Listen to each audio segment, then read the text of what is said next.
La France est un pays chrétien, quelle absurdité.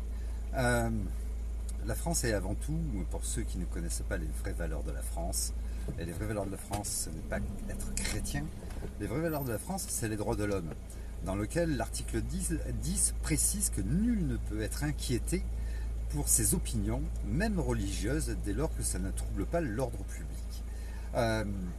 Et la France est avant tout, les vraies valeurs de la France, c'est avant tout les droits de l'homme. En dehors de l'élégance, du romantisme, du savoir-faire à la française, et de bien d'autres choses, c'est les vraies valeurs de la France, les droits de l'homme. Et ceux qui prétendent que la France est chrétienne, eh bien ne connaissent pas les vraies valeurs de la France et salissent la France. La France, est-ce qu'elle est chrétienne? La France, ceux qui ont découvert Marseille, construit Marseille, c'était 800 ans avant Jésus-Christ, c'était les Grecs. Et puis en 400, dans les années 400, Clovis a été baptisé chrétien et la France est devenue plus ou moins chrétienne. Et pour se foutre de la gueule de ceux qui ne l'étaient pas, eh bien ils ont créé le mot païen pour se foutre de la gueule de ceux qui ne voulaient pas adhérer à cette religion. C'est un petit peu ce qu'on a fait avec ceux qui ne votent pas, parce qu'ils n'ont aucune conviction politique, aucune opinion politique, et ne désirent pas voter ou ne croient plus en la politique. Parce que croire aujourd'hui en la politique avec plus de 50 ans de sodomie, c'est soit aimer la sodomie, soit ça relève de la psychiatrie. Ça fait plus de 50 ans que les hommes politiques n'ont plus aucun pouvoir. À quoi ça sert d'aller voter aujourd'hui? Puisqu'on sait que ce ne sera pas eux qui décident de quoi que ce soit. On nous a fait aussi la même chose pour les vaccinés. Si tu ne te fais pas vacciner, tu n'es pas un bon citoyen. Et les non-vaccinés étaient autant salis que ceux qui ne voulaient pas être chrétiens à l'époque. C'était donc quasiment une obligation de devenir chrétien. Est-ce que la France est chrétienne? Non, elle ne l'est pas.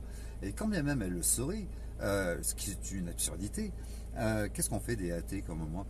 Ils vont où? Parce qu'il n'y a aucun pays qui les représente.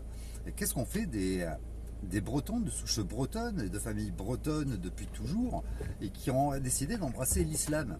On les met où ceux-là? C'est quand qu'on arrête d'être con dans ce pays? C'est quand qu'on arrête de se plaire à se plaire à nous diviser et à nous fragiliser?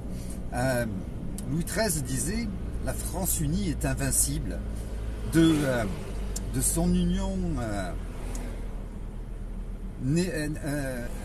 union dépend sa force, comme de sa division dépend sa ruine.